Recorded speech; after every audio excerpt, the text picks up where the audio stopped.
de la sesión de la Comisión de Trabajo y Previsión Social. Gracias. Hay que tocar la campana, que no está cerrado el proceso. Bien. Vamos, antes que tenga la palabra la señora secretaria, Pilar, quiero decirles que vamos a continuar con las audiencias que están pactadas, que están acordadas para las diferentes organizaciones que han pedido el espacio en la comisión. Y contamos con la presencia de la señora ministra de la Mujer y Género y el subsecretario y del Trabajo y nadie más, parece. También va a haber varios. Ya. Secretaria. Presidente, la cuenta consiste en informar que ingresó a nuestra comisión, se dio cuenta ayer en la sala, del proyecto de ley iniciado en moción del senador señor Velázquez, de la senadora Sepúlveda, de los senadores Gaona y Saavedra, que modifica el Código del Trabajo con el objeto de establecer un permiso laboral para asistir a reuniones de apoderados en establecimientos educacionales. Llegó a nuestra comisión. Nada más, presidente.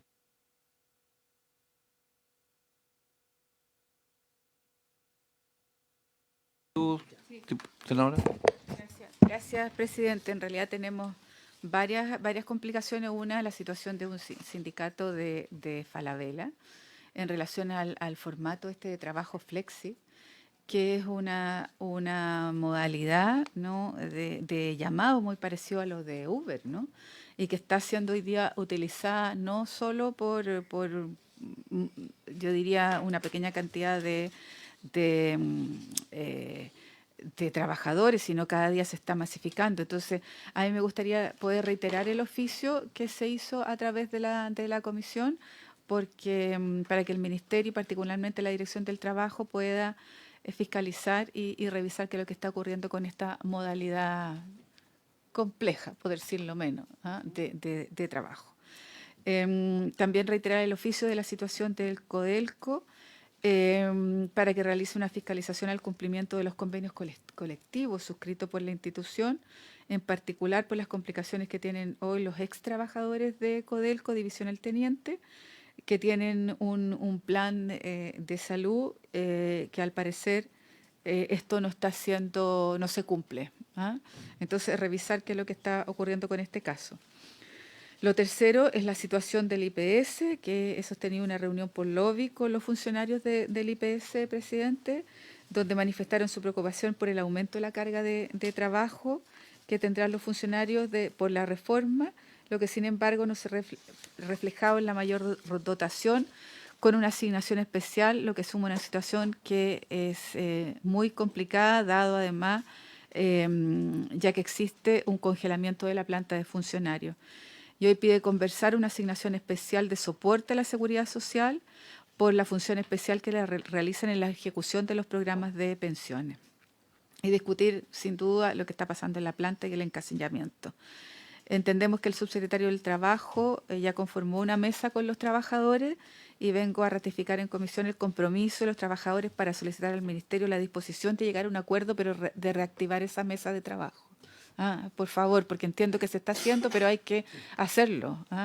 O sea, no se ha hecho con la temporalidad que se esperaba. Y por último, presidente, punto cuarto, los funcionarios de la CMF, que también una reunión por lobby me solicitaron, y existe una complicación por la función, ¿no es cierto?, que se hizo con la Superintendencia de Valores y Seguros, con la Superintendencia de Bancos e Instituciones Financieras, y lo que ellos denuncian, presidente, es que existen diferentes beneficios laborales de bienestar, asignación entre los funcionarios de ambas organizaciones, a pesar de que hoy son la misma institución, como por ejemplo nos plantearon que el uso del casino, uno tenía la alimentación, otros no, asignaciones que se les pagan a uno y a otros no. Entonces, si bien hoy día son funcionarios de la Comisión para el Mercado Financiero, son dos instituciones que se funcionaron absolutamente distintas, ¿no es cierto?, los beneficios que ellos tienen. Entonces, enviar un oficio al Ministerio de Hacienda para resolver esta unificación, porque me parece lo que ellos nos relataron absolutamente injusta. Usted y yo somos distintas, usted tiene todos los beneficios y yo no tengo nada. Debería ser al revés porque las mujeres hemos estado en esa situación durante muchos años, pero quise darle algún grado de ventaja, ¿no? Pero a ver si es posible. Yo puedo enviar el relato para que pueda ser, para que pueda complementar a los oficios de las 1, 2, 3, 4 oficios. Nosotros podemos complementar con la información, ¿no es cierto?, que hemos recibido por lobby. Muchas gracias. Muchas gracias, senadora Sepúlveda. Bueno, vamos a entrar a... Ok, ya. Entramos a la sesión. Pilar.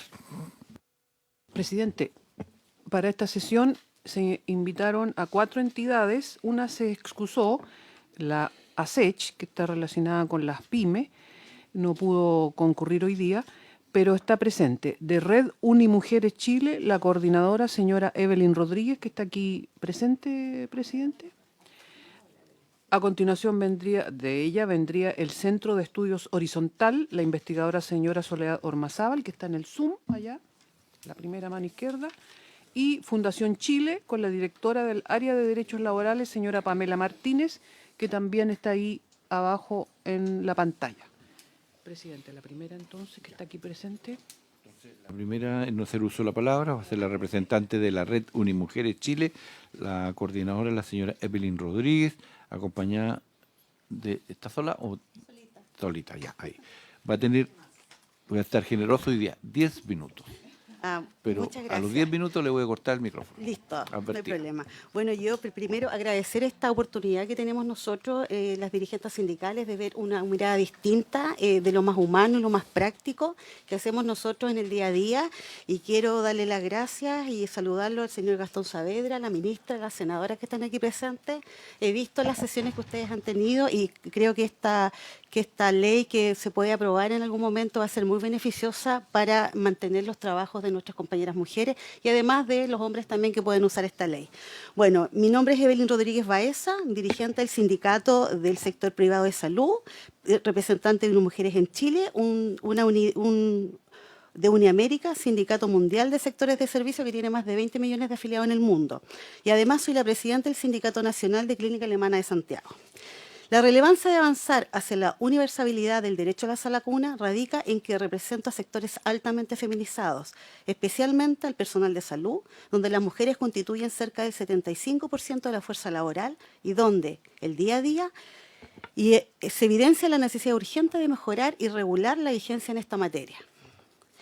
Sin embargo, antes de continuar, quiero destacar que esto no es un tema exclusivo de las mujeres, sino que se debe abordar desde una perspectiva de corresponsabilidad social. El proyecto de ley enfrenta un problema estructural relacionado con las brechas de acceso y permanencia de las mujeres en el trabajo, que se reflejan en aspectos que son urgentes de transformar en nuestro país. En Chile, más del 52% de los hogares liderados por mujeres están en situaciones de pobreza, por ingresos multidimensional, que no pueden optar ni a salud, ni a vivienda, ni a educación. Eso habla de la encuesta CACEN 2022. Esta situación es más crítica entre mujeres con hijos pequeños, mujeres migrantes, mujeres indígenas y las mujeres que son del área rural. Las causas son múltiples: baja participación laboral, brechas salariales, informalidad, falta de redes de cuidado y ausencia de políticas públicas con un enfoque de género. El 85% de quienes cuidan son mujeres y el 79% vive en hogares del tramo socioeconómico más bajo. Esta responsabilidad no reconocida ni redistribuida limita gravemente sus oportunidades de trabajar y sostenerse. La exigencia de la sala cuna solo en empresas con más de 20 mujeres trabajadoras perpetúa la idea. ¿Puede pasar la lámina 2, por favor? Perpetúa la idea de que solo las empresas con más de 20 mujeres puedan tener el cuidado infantil y que sea exclusivo de mujeres, lo que históricamente ha desincentivado la contratación femenina y profundiza las brechas de género.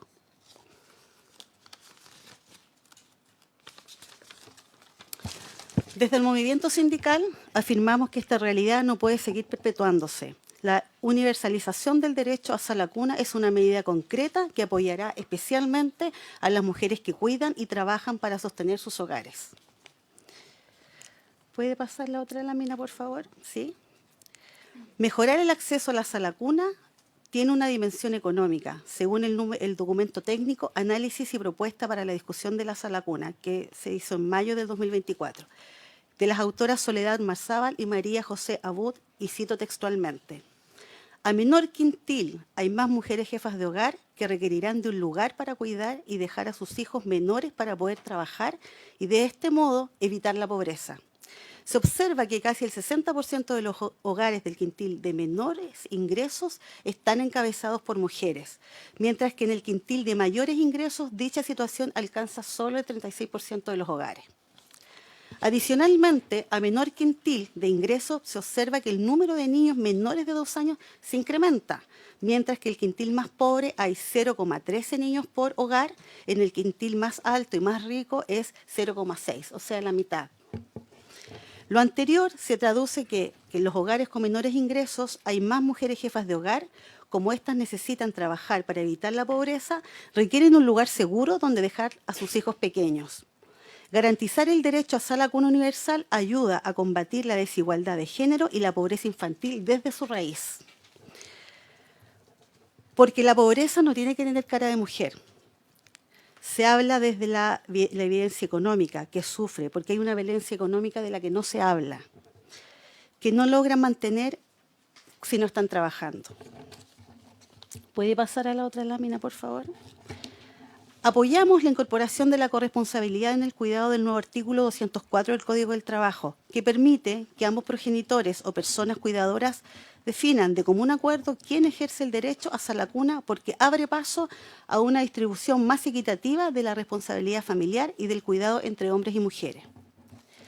Valoramos, asimismo, la modificación del artículo 203 del Código del Trabajo, que elimina la exigencia de contar con 20 trabajadoras para activar el derecho a sala cuna, porque esta modificación combate la desigualdad que históricamente ha precarizado a las trabajadoras. Del mismo modo, respaldamos que el beneficio sea administrado por instituciones públicas a través del Instituto de Previsión Social y el Servicio de Tesorería, para evitar distorsiones en la implementación del derecho y asegurar también la transparencia en el uso de los recursos y garantizar que el acceso no dependa de la capacidad económica del empleador. Que el financiamiento no sea definitorio para esta ley. Eso es lo que nosotros queremos señalar, y que se logre, además de sus inconvenientes, que se logre destrabar la ley con los inconvenientes que ya todos sabemos. Destacamos que se haga inicio a la mención del derecho adquirido y consagramos los instrumentos colectivos, a lo que me referiré más adelante. Si bien es necesario universalizar el derecho a la sala cuna, quiero hacer también algunas observaciones que me parecen importantes destacar. En el ámbito educacional, nos parece que el enfoque formativo, nos preocupa el enfoque informativo del proyecto. Aunque se exige el reconocimiento del Ministerio de Educación, el proyecto no asegura lineamientos curriculares ni estándares pedagógicos claros en el nivel de la educación inicial. Además, que omite articularse con la Subsecretaría de Educación Parvularia. Tiene un enfoque más al cuidado y lo que hay que destacar aquí, que es muy relevante cuando están en la educación inicial, que uno como trabajador y madre nota inmediatamente cuando los niños están en una sala cuna, porque las personas están muy capacitadas para cuidar a nuestros hijos, y además que tienen los niños son distintos. Es distinto cuando uno los tiene en la casa con alguien que los cuida. O sea, en definitiva se forman desde el principio. Y tenemos niños más felices, con otro tipo de personalidad, más capaces y más inteligentes.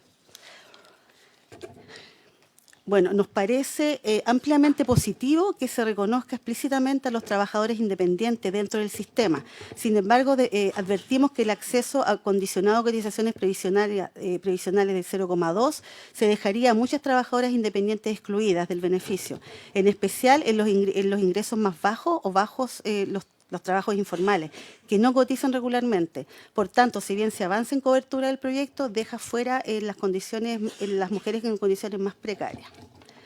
Sobre la vigencia de la ley, manifestamos nuestra preocupación establecida en el artículo 3º transitorio que posterga la plena vigencia del derecho a la cuna durante los 6 primeros meses, porque solo accederán las trabajadoras y personas con cuidado exclusivo por resolución judicial.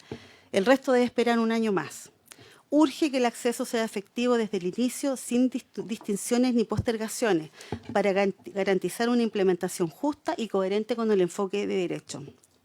Destacamos lo que indica el artículo 4º respecto a derechos adquiridos en instrumentos colectivos vigentes. Sin embargo, nos preocupa que esta garantía tenga una duración acotada en el tiempo. El artículo 4º transitorio establece que dichos beneficios deben mantenerse mientras rige el contrato colectivo que los contiene. Esto significa que si un beneficio no se renueva en futuras negociaciones, podría desaparecer, lo que deja a los sindicatos con una carga exclusiva de perseverar en los avances frente al nuevo régimen legal. Como organizaciones sindicales, advertimos que el éxito de esta reforma dependerá de una fiscalización efectiva por parte de la Superintendencia de Pensiones y el Instituto de Previsión Social, conforme a lo establecido en el artículo, pero también se requiere reforzar un rol del sindicato y además evaluar una futura articulación con la Dirección del Trabajo, especialmente en sectores de subcontratación o informalidad laboral.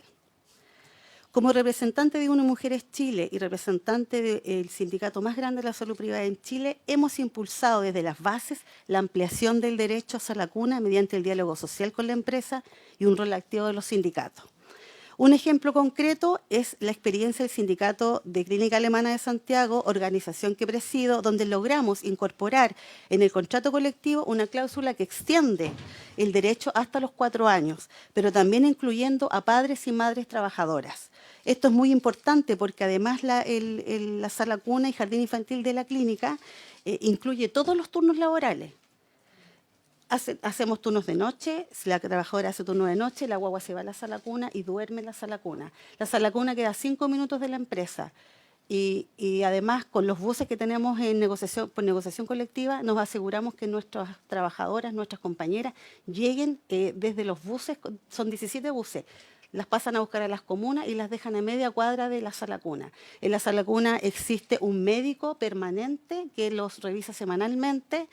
Yo sé que estas condiciones no son para todas, pero yo entiendo que las organizaciones sindicales deben de tener un diálogo bipartito con la empresa y generar estos cambios y condiciones generales, porque además necesitamos que los trabajadores sigan en la producción, ayudando. Nosotros necesitamos ayudar al país también a la producción y que eso no sea un impedimento para una mujer ni para un hombre para seguir en el mercado laboral.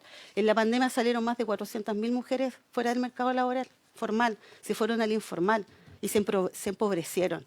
Y nosotros queremos que quizás con esta ley puedan estas mismas mujeres que dejaron el mercado laboral formal pudiesen integrarse de nuevo al mercado laboral, porque la verdad es que es muy necesario y además que yo creo que nuestra convicción es necesario reconocer el derecho, que si bien no sea solamente la mujer y que claramente culturalmente cambie nuestro país porque la corresponsabilidad es muy importante.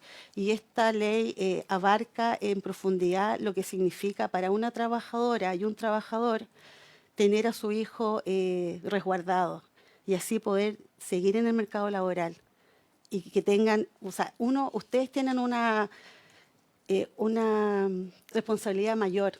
Quizás yo vengo aquí a exponer de la parte más humana y de la parte dirigencial, pero ustedes como autoridades tienen una responsabilidad mucho mayor, que no solamente van a beneficiar a una mujer, van a beneficiar a miles de familias en Chile, no solo los trabajadores. Y yo creo que no tiene que ser un impedimento las diferencias. Yo espero que lleguen a acuerdo con estas diferencias, porque es muy necesario para seguir avanzando con nuestro país en general. Así que yo les doy las gracias a todos ustedes por haberme escuchado y que, bueno, espero que se destraben todas las diferencias que hay dentro de esta ley. Muchas gracias. Muy amable, señora Evelyn Rodríguez. Al final de las exposiciones va a haber preguntas y contrapreguntas. Entonces avanzamos a la segunda exposición del Centro de Estudios Horizontal, para eso para uso la palabra la investigadora señora Soledad Ormazábal, en el mismo tiempo anterior. Soledad tiene la palabra.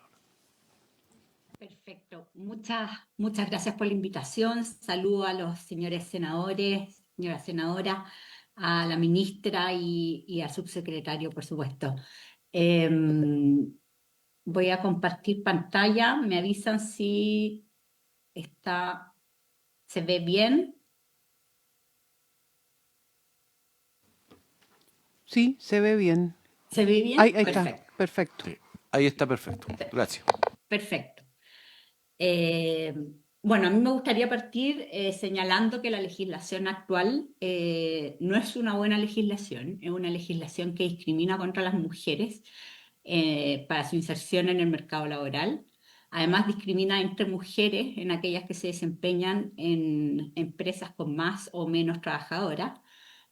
Al ver a nivel de empresa, se constata que solo el 10% de las empresas son susceptibles de dicha obligación. Es decir, hay una enorme cantidad de mujeres que están desprotegidas. En este sentido, es un derecho que no es tan derecho en la práctica.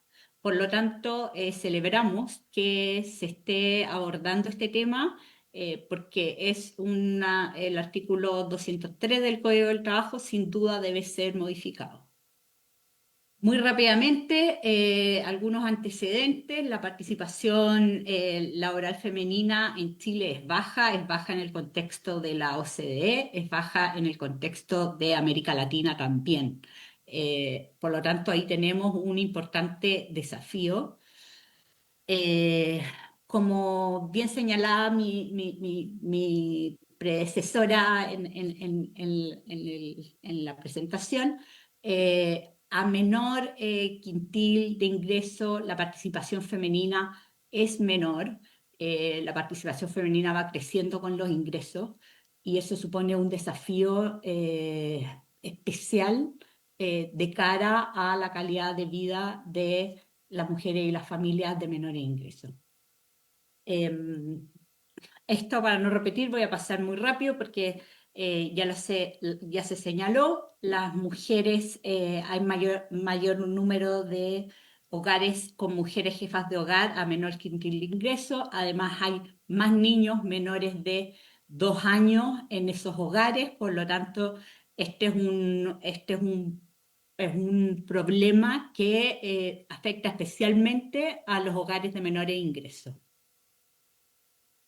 Y muy importante también, se observa que la brecha de participación laboral entre hombres y mujeres crece sustancialmente en presencia de niños menores de 3 años. Es decir, como sabemos, como en nuestra sociedad, los roles de género que todavía no se superan, son las mujeres principalmente las encargadas de cuidar a estos niños menores de 3 años y por esto hay un fuerte aumento en la brecha de participación laboral. El aumento de la participación laboral femenina está muy documentado que incrementa la productividad, el crecimiento, reduce el gasto asistencial del Estado y reduce la desigualdad de la economía como un todo. Por lo tanto, es muy deseable. Además, a un nivel más de hogar, más de familia, elevar la inserción laboral femenina en los segmentos de menores ingresos permitiría mejorar sustantivamente la calidad de vida de estas familias, reducir la pobreza, reducir la desigualdad, además de empoderar a las mujeres con su independencia económica.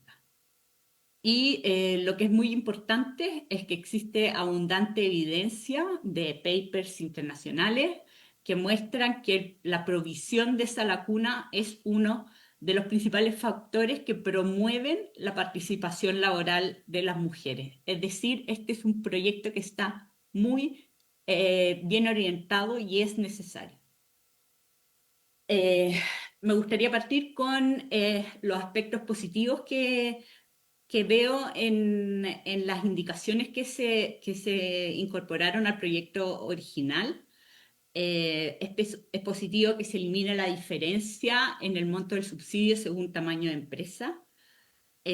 También es positivo que se elimine el registro de cuidadores porque no conversaba bien con el proyecto, no tenía mucho sentido. Me parece positivo también que se haya decidido abordar los desafíos educacionales en un proyecto de ley independiente. Esto agiliza la conversación y permite un avance más expedito. Los espacios de mejora que vemos a las modificaciones que se introdujeron al proyecto original pasan fundamentalmente por 3 puntos. El monto del beneficio está definido en la ley. Eso ya puede ser complejo, pero además es doblemente complejo dado que el monto que se ha definido es muy inferior al costo de las salacunas que garantizan estándares de calidad. Por otro lado, las indicaciones no permiten que las salas cunas con autorización de funcionamiento del mismo Estado formen parte del beneficio. Esto limita la oferta, que no es abundante en nuestro país. Eso es importante tenerlo claro.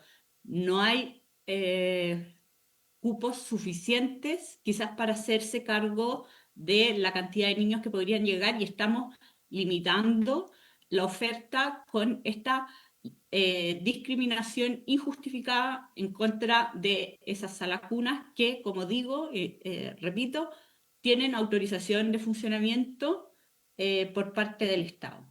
Y por último, quizás es deseable evaluar una mayor gradualidad para la inclusión de padres trabajadores con motivo de, lo veremos un poco más adelante. El costo de la sala cuna, aquí hay una recopilación de los costos promedio que están teniendo las salas cunas el día de hoy, superan ampliamente los 400.000 pesos mensuales. Sin embargo, el subsidio propone un monto de 280.000 y fracción. La diferencia la tendría que cubrir el empleador. Por lo tanto, dado el bajo costo, o sea, el bajo monto del subsidio y que el costo lo tiene que asumir el empleador, no vamos a eliminar el desincentivo a la contratación de personas con niños menores de 2 años. Eso va a permanecer. Y por otro lado, dado que las pymes el día de hoy no tienen la obligación de proveer este servicio y además de la cotización adicional tendrán que solventar la diferencia entre los 280.000 y fracción y los cerca de 470.000 que están costando en promedio las salas cunas en nuestro país, el costo laboral se incrementa sustantivamente para las pymes, para la contratación de trabajadores que tengan niños menores de 2 años. Por lo tanto, es un problema mayor y significativo del proyecto. Acá yo hice un pequeño ejercicio donde calculé más o menos cuántos eran los ingresos por cotizaciones, dependiendo de si la cotización era 0,1, 0,2, 0,3 del ingreso imponible. El costo total, si es que tomamos el promedio de lo que está costando actualmente una sala cuna, que serían 473.000 pesos, y cuánto sería el gasto fiscal asociado a los distintos niveles de tasa de cotización. Y observamos que el costo fiscal que tendría que poner el Estado adicional al fondo va entre 0,06% del PIB, si es que la tasa de cotización es 0,3, y 0,11% del PIB, si es que es 0,1. Por esto es que me gustaría que se evaluara la posibilidad de introducir un copago según nivel de ingreso de la madre. Es decir, para mujeres de mayores ingresos, de mayores salarios, existe algún tipo de copago de cargo, no esta vez del empleador, sino que de la trabajadora de altos ingresos. Y evaluar una mayor gradualidad para incorporar a padres, de manera de ir evaluando la sostenibilidad del fondo de esa lacuna conforme se va desarrollando la implementación. En resumen, este proyecto lo considero un avance. La modificación es muy importante que se realice. La discriminación contra las mujeres que genera la actual legislación es brutal y estamos en un contexto de baja participación laboral femenina. Por lo tanto, es aplaudible que se esté abordando este tema. Sin embargo, el monto es insuficiente. Probablemente no debiese quedar fijo en la ley, sino que en el fondo se podría, como señaló el movimiento de Sala Cuna para Todos, del cual Horizontal forma parte también, podría quedar sujeto a una evaluación de algún comité público. Si el monto es insuficiente, no se va a eliminar el desincentivo a contratar, y eso es muy importante. Y además impone un costo muy elevado a las empresas de menor tamaño.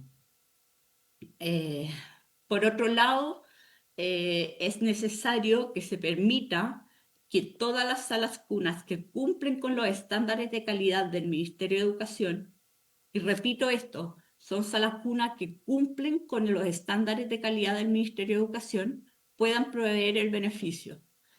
Por último, como propuesta, evaluar incluir un copago para familias de mayores ingresos y la mayor gradualidad para la inclusión de los padres trabajadores, siempre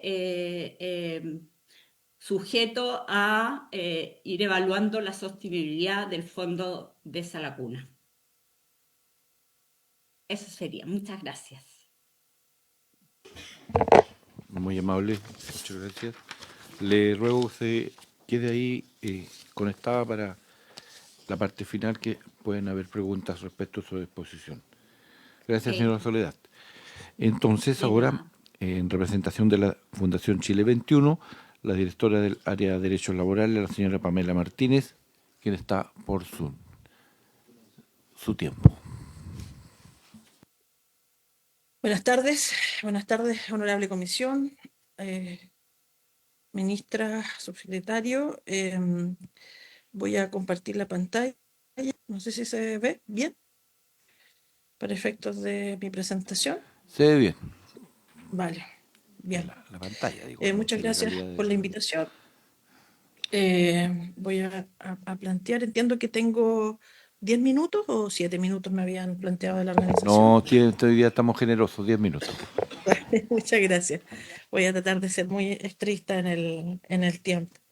Además, porque ya mis antecesoras han, digamos, planteado la problemática. Mi exposición versa sobre, digamos, una mirada histórica al derecho a Sala Cuna, las problemáticas actuales del acceso y el coste para las mujeres en el ámbito del trabajo y finalmente algunas observaciones al proyecto. Ahora bien, hay que tener en cuenta que la primera norma, de las primeras normas en principio del siglo laborales, fue precisamente la regulación de la Sala Cuna, con la ley 3186 del año 1917. Incluso anteriores a las leyes sociales, y que luego ya se refunde esta norma también en el Código del Trabajo de 1931. Fíjense que ya en aquella inicial norma se plantea de que el derecho va a estar asociado al tamaño de la empresa y al número de trabajadoras que cuente un establecimiento, ¿no? En este caso, en aquel momento fue 50 o más mujeres mayores de 18 años. Esto fue reformado posteriormente, y fíjense, mucho tiempo después, el año 66, donde se reduce el guarismo 50 al 20.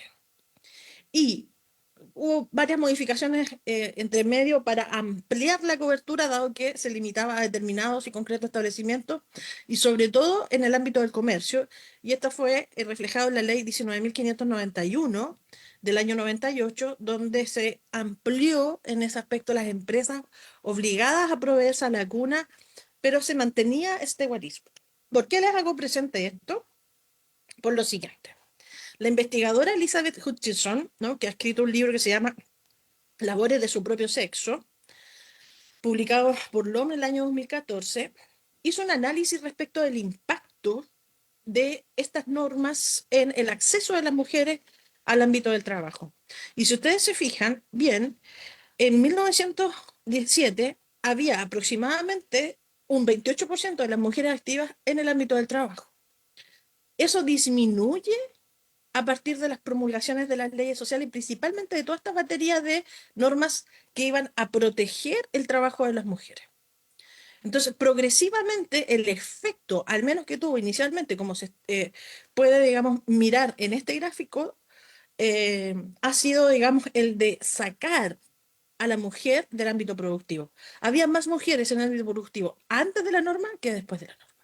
Entonces, eso es importante tenerlo presente, digamos, como un efecto y que lo hemos visto. Ahora bien, otra cosa importante a tener presente en esto es las recientes reformas laborales que se han planteado en el país. Bueno, la ley 21.643 que introduce la perspectiva de género es muy importante, digamos, en el Código del Trabajo, por lo tanto, la introduce como un principio, como una directriz y como un principio formativo del procedimiento de las investigaciones, y por lo tanto hay que tener en cuenta esta situación para efectos de las regulaciones que se plantean. Por otro lado, también la ley 20.645, ¿no?, sobre conciliación de la vida personal y familiar, va a establecer el principio de corresponsabilidad social en este ámbito y la protección y el principio de la protección de la maternidad y la paternidad, promoviendo la igualdad de oportunidades y de trato. Hay que tener en cuenta que ya estos principios están incorporados en el título que se pretende reformar. El ámbito de aplicación también es importante porque de las normas del Código del Trabajo que son de aplicación para todos los sectores productivos, ya sea sector público, sector privado, es esta precisamente, ¿no?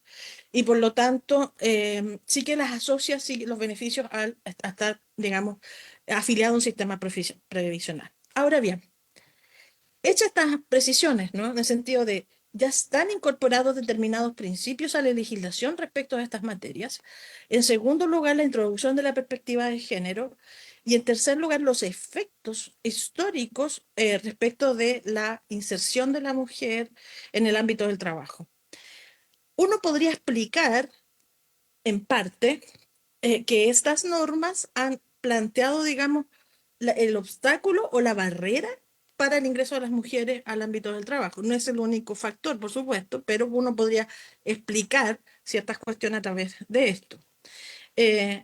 Como lo planteaba mi antecesora, Soledad, efectivamente tenemos una de las tasas de participación laboral más bajas de Latinoamérica y tenemos casi 20 a 25 puntos porcentuales de diferencia con la tasa de inserción de los hombres. Por otro lado, también es importante que muchas mujeres no ingresan al mercado laboral precisamente por las labores de cuidado. Y por otro lado, también como lo planteaba mi antecesora, más del 80% de las empresas no está obligada a proveer servicios a la cuna. Aquí les traje datos actualizados respecto de la última encuesta ENCLA, que es la encuesta, diríamos, madre de las relaciones laborales en el ámbito chileno, que la lleva adelante la Dirección del Trabajo y que ya tenemos datos actualizados del 2023, pero que no son muy distintos en este aspecto respecto de lo que ocurría en la ENCLA del año 2019. Empresas susceptibles de estar obligadas a proveerse la vacuna solo es el 10,3%. El 89,7% no está obligada a proveerse la vacuna. Por otro lado, las empresas que cumplen con el beneficio de la vacuna, la gran empresa en un 90% lo cumple, la mediana empresa en el 78% y la pequeña empresa en el 77%. Incluso en aquellas que están obligadas hay un porcentaje mínimo, pero hay un porcentaje de incumplimiento de esa obligación por la parte empresarial. Ahora bien, respecto del porcentaje que proveen sala cuna, fíjense que esto es muy interesante. Sala cuna propia, 7,9%. Sala cuna externa, 33,1%. Y el bono, el 65,4%. Yo creo que esto es algo que hay que tener en consideración a propósito de cómo está estructurado el proyecto. Hay una práctica, incluso también lo realiza el Estado, de más que proveer la sala cuna, lo que hacen es entregar el dinero o transferir el dinero, las respectivas liquidaciones y remuneraciones a las personas para que esas personas, digamos, decidan dónde sus hijos contratar la sala cuna y o puede ser una cuidadora. Eso es una práctica. Ahora, si lo miramos aquí, ¿por qué paga un bono sustituto la empresa? La trabajadora prefiere el cuidado de sus hijos en domicilio particular, el 44%. Pensemos, obviamente, también en inviernos, cuando es más complejo poder sacar a los niños por las distintas enfermedades respiratorias, etcétera, las condiciones de salud. En la localidad no existe un establecimiento que cuente con el reconocimiento oficial, un porcentaje importante. Eh, eh, Trabajadores que prestan servicio en horario nocturno, trabajadores que laboran en faenas o lugares apartados. Pero la principal es el 44% prefiere el cuidado de los hijos en el domicilio particular. Esa es la práctica que para ese 10% que está obligado es lo que se está utilizando hoy día, digamos, en la regla general. Ahora, respecto de las obligaciones, bueno, nada más que valorar, esto es un proyecto de esta naturaleza, llega a aprobarse, va a ser un cambio histórico en la forma como se ha abordado esta temática en el país. A partir de lo que les decía, siempre ha estado asociado a un guarismo el acceso a este derecho. Convertirlo en universal significa que la carga de los cuidados se plantea la corresponsabilidad social, ¿no? Y se adecúa la normativa con los principios que están incorporados hoy día a la norma. Ahora, es sumamente importante el reemplazo del guarismo y creo que en eso, al parecer, por el proyecto de ley presentado por el expresidente Piñera y lo planteado por el actual gobierno, va en esa dirección, ¿no? A eliminar dicho guarismo por los problemas planteados.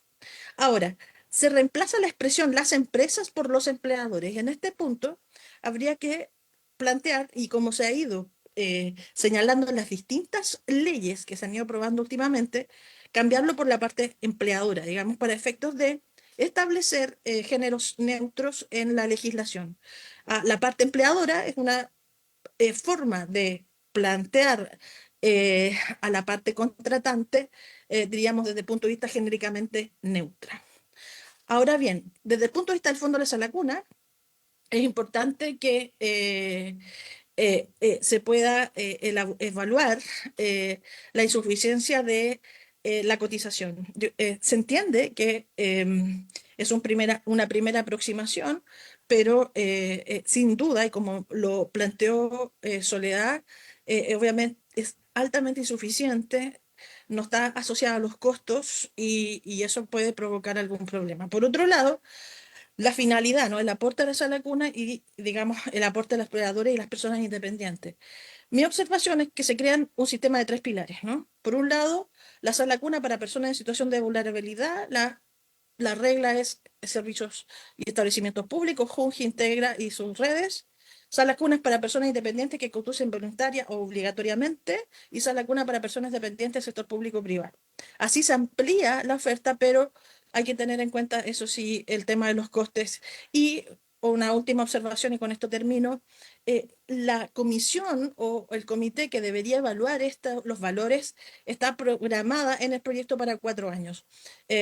Debería tener una norma que flexibilice aquello, así como se incorporó en la reforma previsional recientemente aprobada, en caso de que hubiera inflación superior a los 2 dígitos, pudiera, digamos, antes de ese tiempo actualizarse los valores. Creo que esa es una norma que le entrega flexibilidad y que puede adaptar rápidamente los costes para que eso no sea traspasado a la familia y principalmente a las mujeres.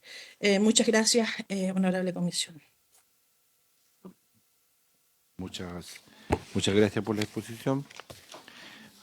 Señora Pamela, voy a ofrecer la palabra a las y los senadores, la ministra, subsecretaria también que se incorporó. Muchas gracias. Sí, si lo mencioné antes. Que eso. La palabra está abierta. Sí, señorita. ¿Ministra? ¿No? O después de que...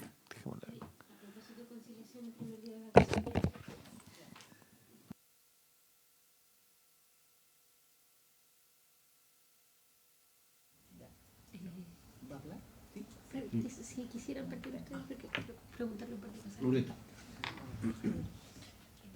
No, presidente, más que observaciones, coincidir, por supuesto, en los diagnósticos. O sea, hoy día sabemos que hay un retroceso enorme, lo hemos planteado en foros nacionales e internacionales a propósito de la pandemia, donde perdimos fuerza laboral y sobre todo femenina, que cruza obviamente con los incentivos económicos, con el desarrollo económico y demás.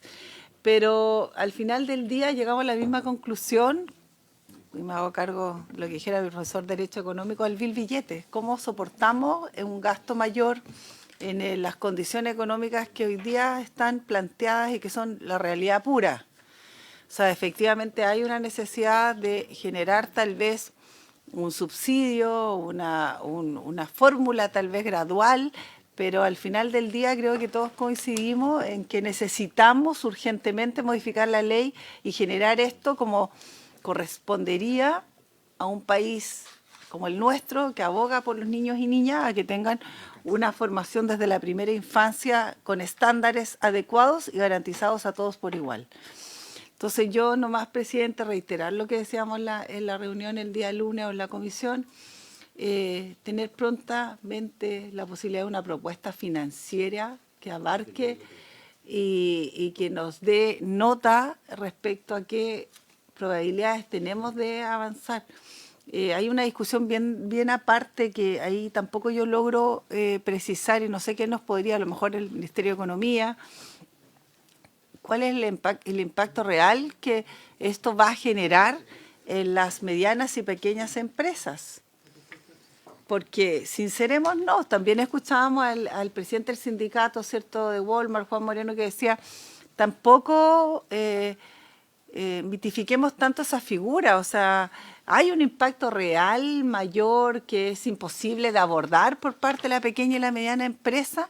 Entonces me gustaría también que pudiéramos escuchar en esta mesa a aquellos representantes, porque yo creo que el punto y el meollo de la discusión es cómo resolvemos el tema económico.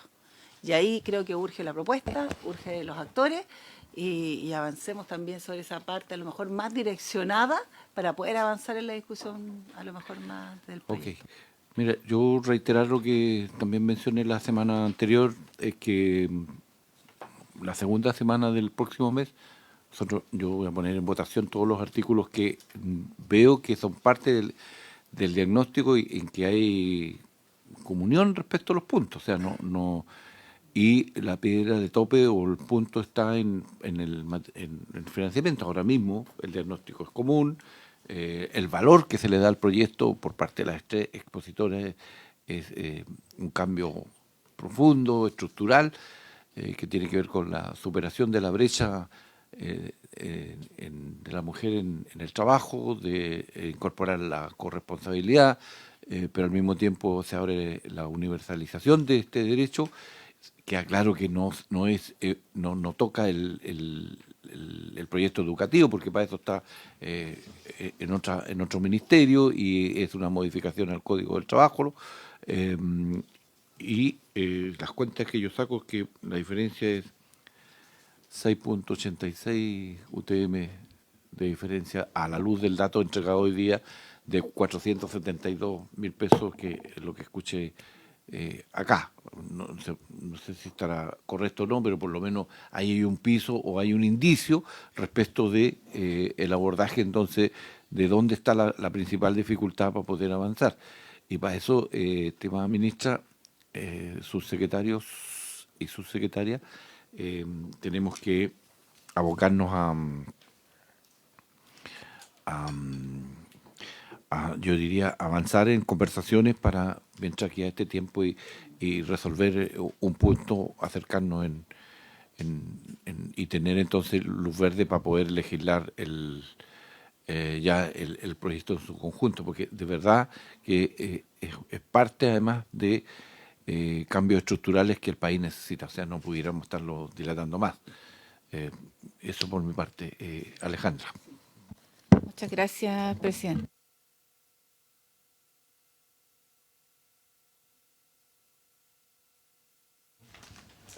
Porque cada uno, yo diría, tuvo un sentido práctico, informativo y de datos muy, muy interesante.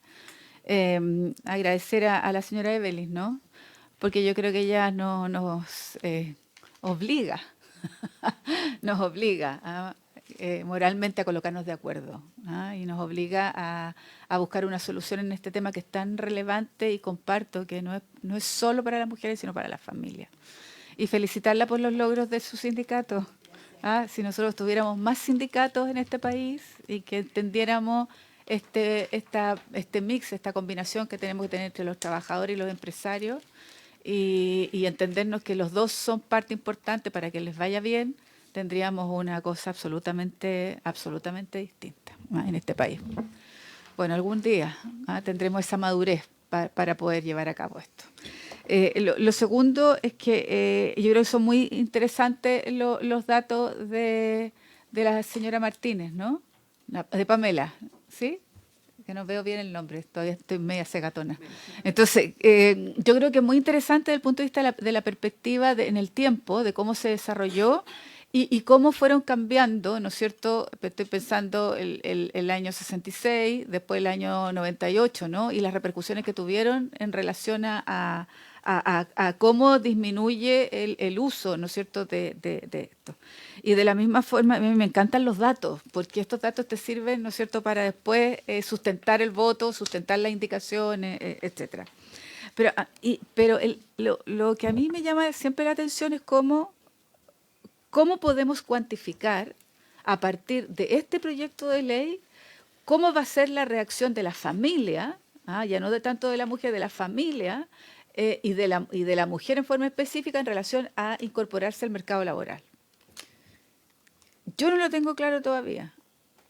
No lo tengo claro, porque existe, a ver, si uno dijera de cuánto podemos aumentar en sala cuna, ¿no? ¿Qué va a repercutir en la economía del país? Porque de alguna manera uno tiene que decir, bueno, vamos a necesitar más recursos, pero estos recursos dan vueltas, giran, ¿no? Es un círculo, gira. Vamos a tener más impuestos, vamos a tener más capacidad de crecimiento, vamos a tener todo eso. Entonces, ¿cómo decimos, mira, nosotros deberíamos llegar, porque la natalidad va bajando, además el uso que ustedes plantean aquí de la sala cuna, que nosotras las mujeres preferimos que el hijo quede dentro de la casa, ¿no es cierto?, cuidarlos ahí y no enviarlos a sala cuna menores de 2 años. Entonces, no sé si me estoy equivocando en el análisis, o ustedes tienen otro análisis, porque decir vamos a aumentar en un punto, porque con este proyecto de ley vamos a aumentar en un punto el Producto Interno Bruto, vamos a aumentar en 0,4, en 0,5, a ver si nos pueden ayudar en cuantificar eso. Cada proyecto de ley tiene una cuantificación que es una derivada, ¿no?, del proyecto. A ver si nos pueden ayudar. No sé si se entendió la pregunta. ¿No? Parto de nuevo. Solo sintetizar. Si yo tengo la diferencia entre tener y no tener este proyecto de ley, ¿no es cierto?, más allá de lo que significa para el niño en estimulación temprana, más allá, ¿esto va a significar un aumento de que las mujeres salgan a trabajar? ¿Y cuánto significa esto, ¿no es cierto?, en términos económicos para el país? Ustedes hicieron una reflexión más bien en tipos de familia, ¿no? Y en la pobreza por quintil. ¿Qué significa esto para el país? Pues si yo hablaba con el ministro de Hacienda, me decía, esto es puro gasto. No, pero te lo estoy colocando en blanco y negro, en gasto. Pero ¿qué significa esto? Pero yo con esto estoy diciendo que la mujer entra a trabajar y significa por cada punto un 0,4 del PIB. Eso es lo que estoy tratando de explicar. Si está cuantificado eso. Eso, presidente. Estoy buscando ese número. Espérate, no solo, también dentro de los alcances. Mira, si acortamos la brecha en un punto, el 0,5, la semana pasada se dijo, 0,5 no alcanza en la mitad de un punto que crece el PIB. Por tanto, si el país se planifica y hay un consenso político, a 4 años plazo el efecto es 2 puntos del PIB. Es decir, tendríamos que subir, por lo tanto, para llegar a eso, 4 puntos para cortar la brecha, porque es muy grande aún la brecha entre hombres y mujeres incorporadas al mundo del trabajo. Es sobre el 20 puntos. Entonces, ¿en cuánto tiempo vamos a alcanzar a que haya ese balance equiparado y que es una decisión como país? Y ese es el camino que estamos construyendo con este proyecto. Por eso es que es importante que lo aprobemos, no que lo dejemos. Y ahí la diferencia, o no sé si te entendí mal, es que esto no es un gasto, es una inversión social, que tiene rentabilidades sociales, económicas y culturales en el país.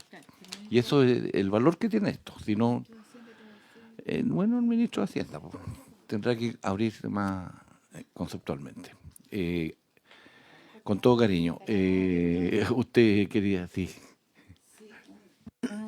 Tal vez algo muy breve. Usted lo mencionaba perfectamente. Aquí hay detrás una decisión política país. ¿Cuál es el dato? Duro. Están naciendo menos niños, estamos teniendo una distancia bien abismante en la inserción de las mujeres en el mundo laboral y entre esas causas están las condiciones que van acompañando el proceso laboral de las mujeres a propósito de las cifras que han sido bien expuestas durante toda esta semana respecto de este elemento como base, como necesario, como urgente. Pero hay un punto que yo quisiera, y ahí quería intervenir o preguntar respecto a la informalidad.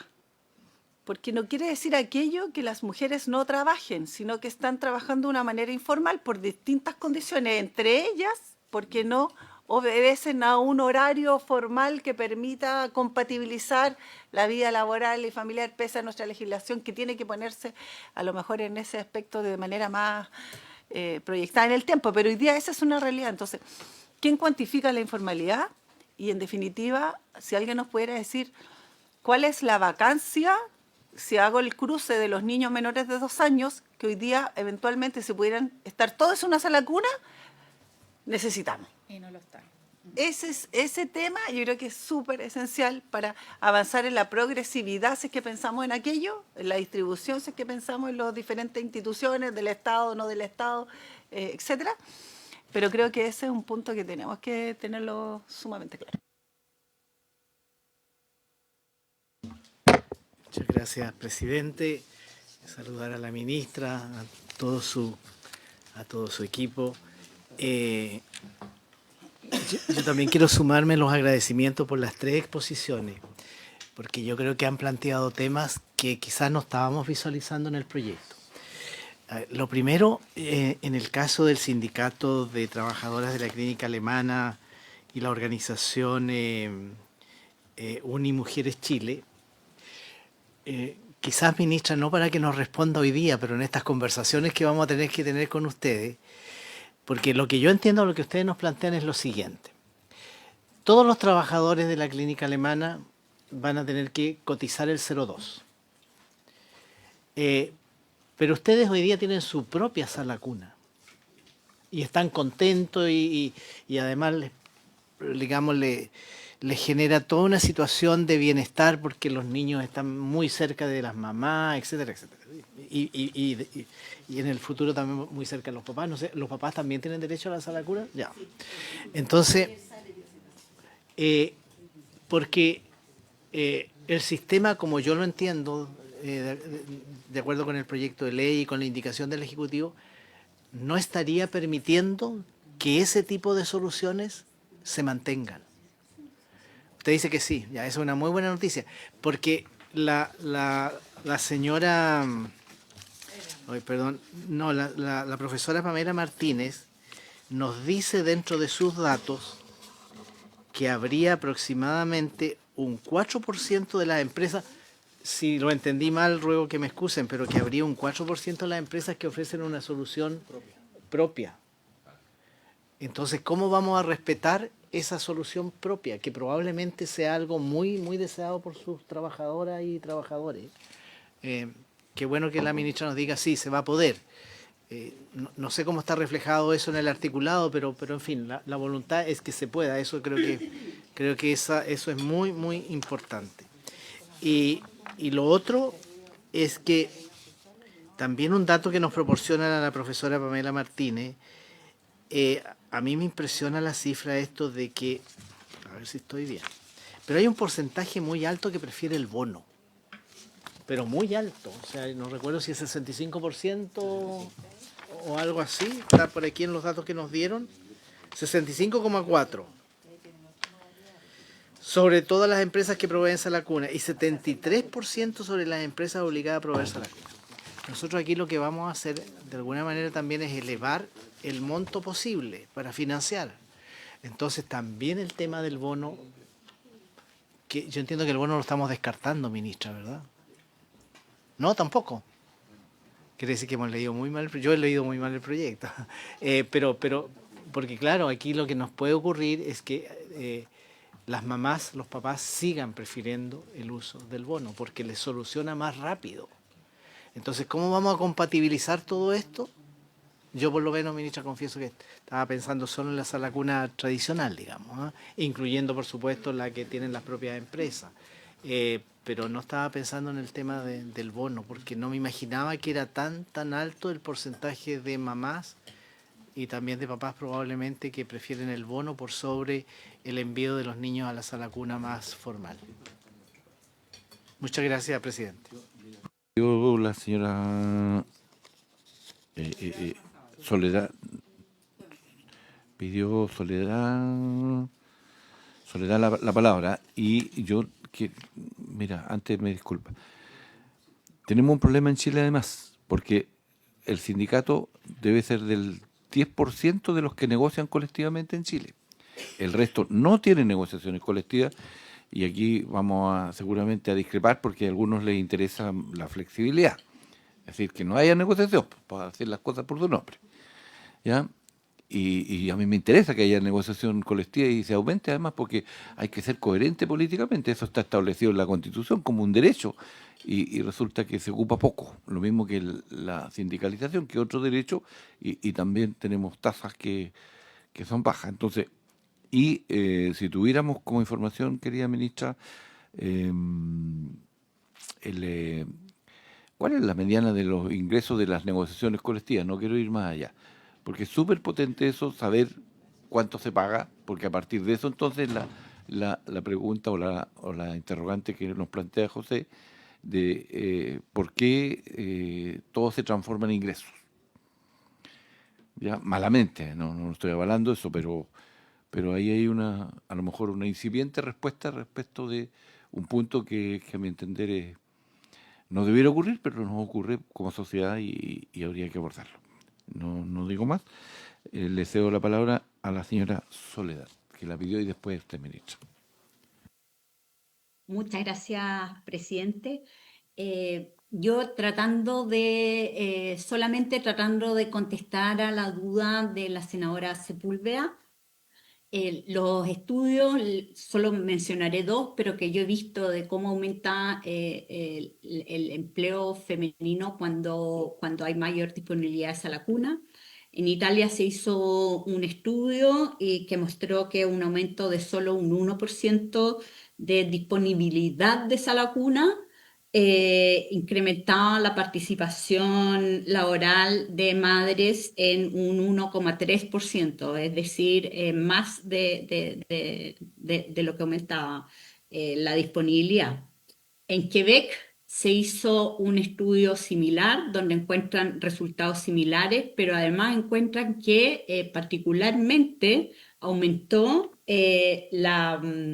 la inserción laboral de mujeres en trabajo jornada completa, lo cual también es bastante interesante de revisar. Uno puede, en el fondo, existe evidencia dura, con datos duros, que muestran que los aumentos de la disponibilidad de salacuna tienen impactos positivos en la inserción laboral de las mujeres.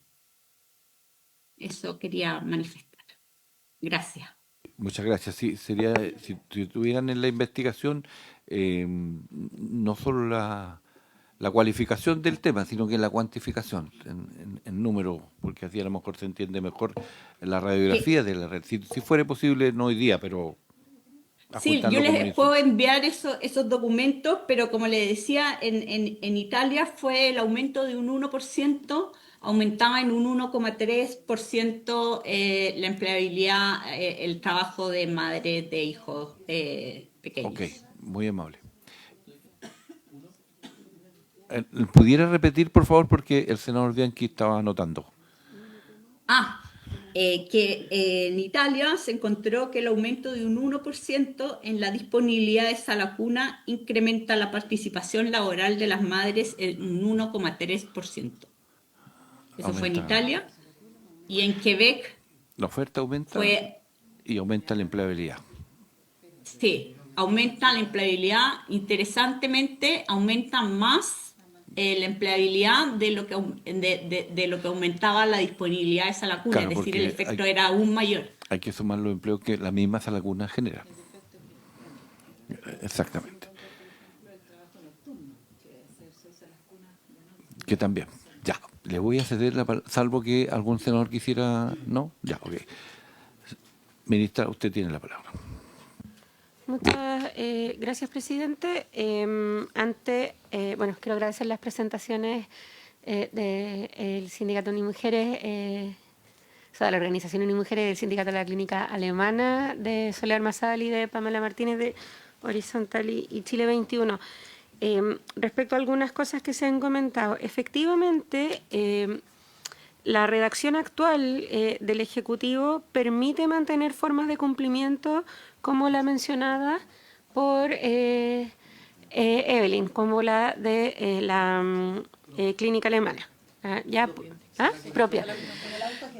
La sala cuna anexa es el nombre de la figura y eso está presente en nuestra legislación desde 1917, fue fortalecido en 1931 de hecho y ha sido siempre una alternativa. Y como lo hemos mencionado, la sala cuna anexa propia es una figura que es también propia de empresas grandes, ¿cierto? Exacto. Pero eso se permite, ¿cierto? La sala cuna propia es una de las formas de cumplimiento actual y tal como hemos señalado, el espíritu del Ejecutivo es no restringir la oferta y por lo tanto se mantiene esa posibilidad, no tendría ningún sentido.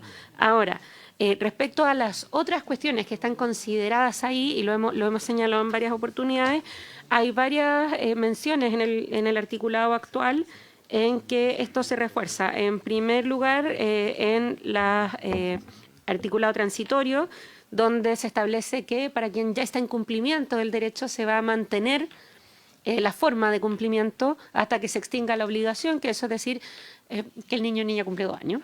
Digamos, en este caso, por acuerdo colectivo, 4, ¿cierto? Pero se reconoce, además de lo que Evelyn misma destacaba, que tiene que ver con cómo se reconoce también la complementariedad de los convenios colectivos respecto a este derecho base. También me quería referir a propósito de los datos de la propia ENCLA, a propósito del uso del derecho de sala cuna y de cómo las empresas cumplen con esta obligación. Efectivamente, tenemos que rascar un poco en el dato de la trabajadora prefiere el cuidado de su hijo o hija en un domicilio particular. ¿Por qué? Porque evidentemente hay un factor que es decisión de la familia, que está muy influido por la cultura, por la forma de la estructura familiar, por la historia de vida de las familias también, sus propias experiencias de la infancia que la llevan a preferir a la familia propia por encima. Digamos, hay un montón de factores, pero esos son los, digamos, que tienen que ver con la cultura. Y en ese sentido, lo que ha señalado, por ejemplo, la OCDE es que se tiende a aumentar el uso cuando aumenta la disponibilidad y se informa más sobre cuáles son las condiciones de la oferta. En otros países se habla de guardería, como hemos señalado en nuestro país, hablamos de sala cuna y de educación inicial. En segundo lugar, también en ese 44% debemos considerar también cuáles son los problemas en el diseño actual. Por ejemplo, que llevan a incentivar el uso o preferir el cuidado del hijo en el domicilio particular. ¿Por qué? Porque las formas de conciliación son tantas como las hay en familias, ¿cierto?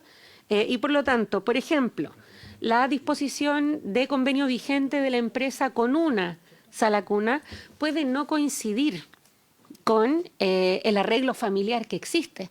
Por ejemplo, si hay régimen de visita o de distintos días, Por ejemplo, si se depende de familiares o amigas, que suele ser muy común, especial el rol de las abuelas, para el traslado y la retirada de los niños y niñas. Depende de dónde está ubicada. Es por eso que hemos señalado que, a propósito de fortalecer esa flexibilidad en las indicaciones del Ejecutivo, no incluimos formas fijas de elegir, sino que le entregamos a la familia la matrícula, y es a través, solo mediante el requisito de que esté incluida en el fondo de sala cuna por tener el reconocimiento oficial. Puede elegir cualquiera, porque alguna familia elegirá la que le queda cerca, otra elegirá la que le queda cerca del trabajo, otra elegirá la que le queda cerca a la abuela. Pero actualmente esa posibilidad no está. Y por lo tanto, ante la imposibilidad de poder elegir de acuerdo al arreglo familiar, es que también hay un incentivo al uso del cuidado domiciliario y por lo tanto también del bono. ¿Ya? Hay otras disposiciones que también hemos buscado mejorar a través de la modernización de la Ley de Modernización Parvularia, como por ejemplo el ordenamiento más claro del calendario parvulario, que suele ser también otro obstáculo. Pero creo que independiente de eso que ya tiene que ver con las familias, hoy es más barato cumplir... efectivamente, en el sistema educativo existe el calendario escolar. Sin embargo, el calendario parvulario no estaba formalizado. A través de la Ley de Modernización Parvularia se ha establecido la obligación también de publicar el calendario parvulario a todos los establecimientos que están afectos a al sistema de reconocimiento oficial, públicos y privados.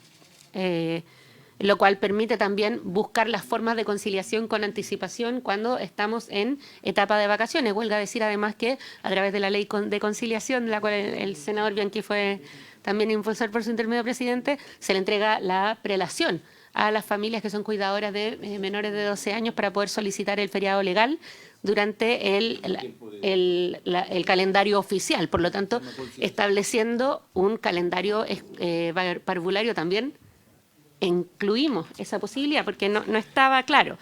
¿Ya? Pero creo que, en resumen, hoy es más barato y más flexible pagar bono compensatorio y no hay incentivos al uso de la educación inicial dentro del diseño mismo del sistema de cumplimiento del derecho a sala cuna. Eso además nos lleva a que hay uso de la sala cuna pública sin que se contabilice. Hay evidencia en la Contraloría General de la República al respecto. ¿Ya? En el caso del sector privado eso no se puede revisar. ¿Ya? Entonces, hay que hacer ese sumen, ese dato en el cual evidentemente estamos hablando de supuestos, pero creo que son supuestos bastante ponderados en lo que vemos en general. Me permite una interrupción de lo que usted acaba de decir, que lo encuentro súper interesante. Lo que usted nos está queriendo decir de manera muy prudente es que probablemente hay personas que reciben el bono, pero que al mismo tiempo llevan el niño a una sala cuna Junji, Integra, BTF. Eso. Es una hipótesis plausible. O sea, claro, porque no tenemos probablemente el cruce de datos, no tenemos la información oficial, pero es muy probable que eso esté ocurriendo. Eso es lo que no. Lo que te dije antes, que lo transformaban en ingreso. Claro. Hay que llevarlo de otra forma. O en complemento de cuidado para el horario. Claro. Okay. Hay muchas.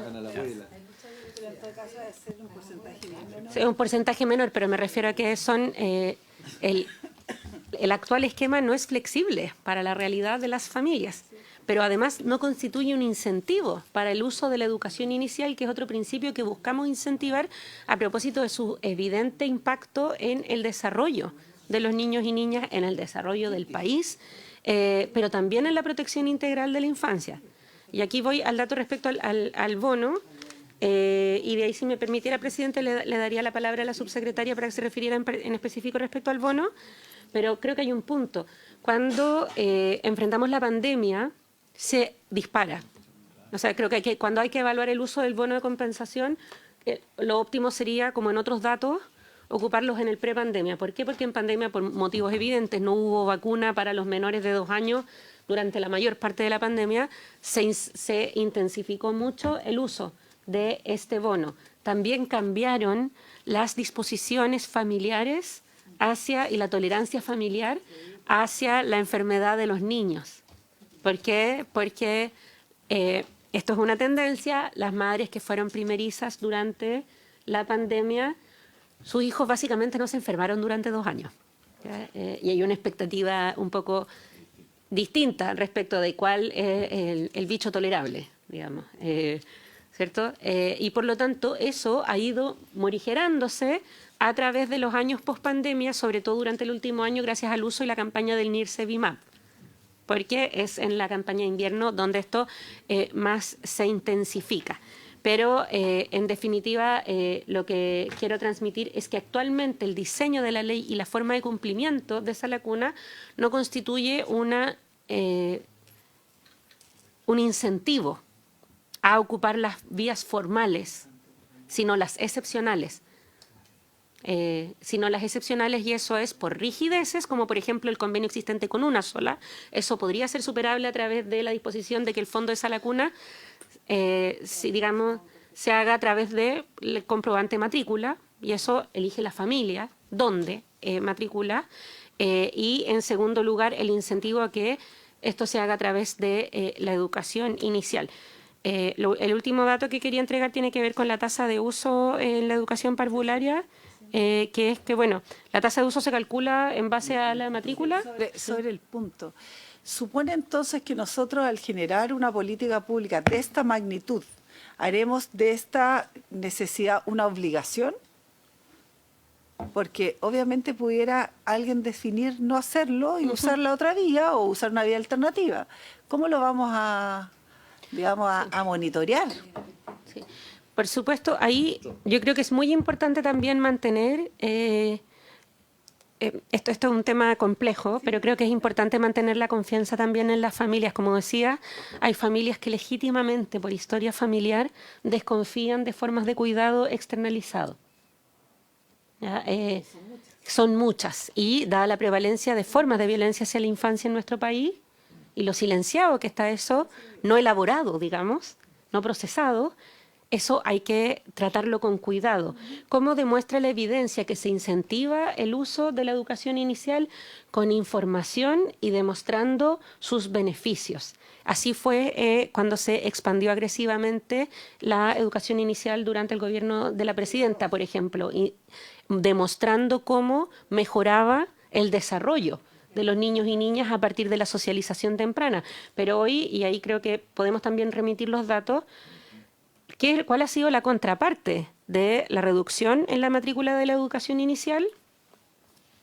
Porque evidentemente hay que confiar en las familias, pero no podemos negar que la mayor parte del maltrato, la negligencia y el abuso se da a nivel intrafamiliar. Ha habido un aumento en la malnutrición, tanto en la desnutrición como en la obesidad.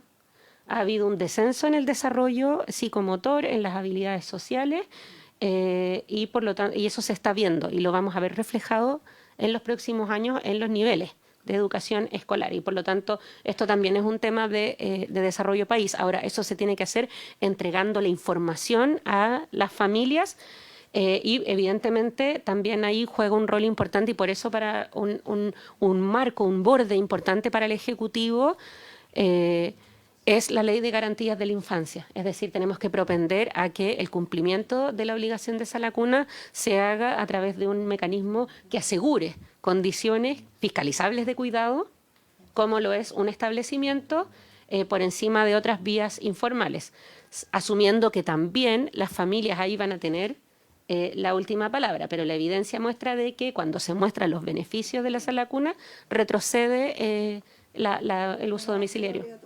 No puede serlo. No, porque la educación es obligatoria solamente a partir del primero básico en nuestro país.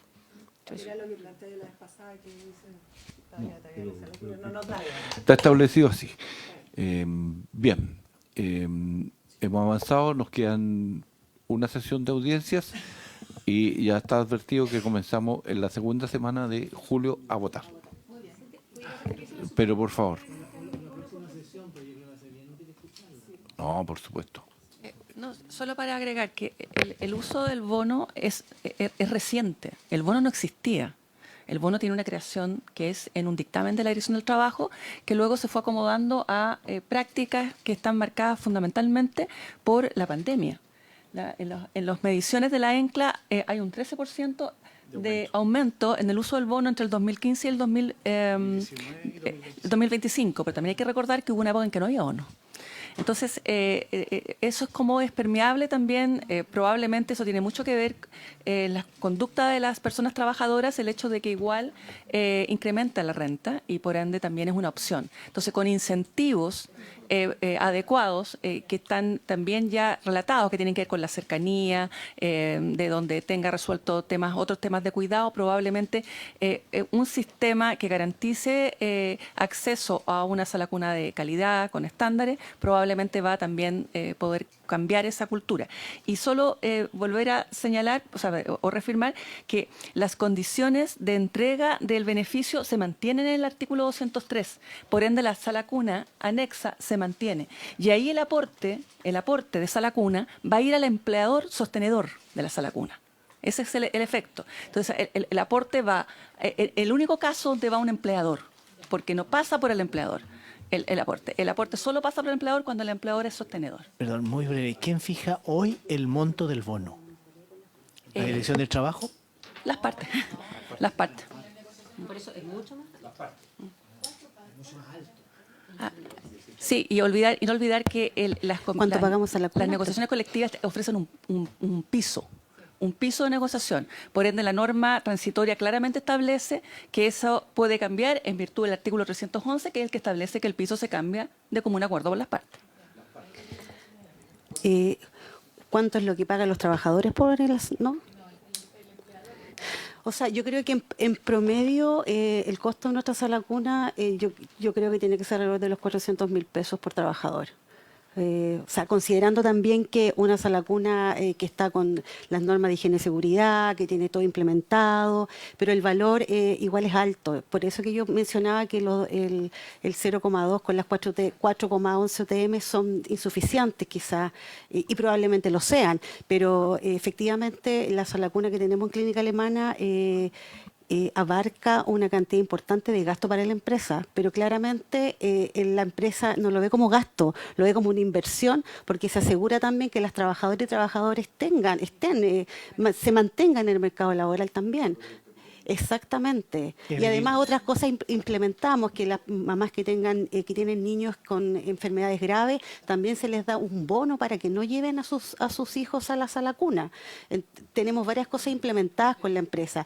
En vacaciones de invierno hay campamentos, porque como en vacaciones de invierno las mamás a veces no tienen vacaciones y no guardan vacaciones por motivos personales, hay un sistema de campamento que los llevan todos los días los niños, no sé, al cine.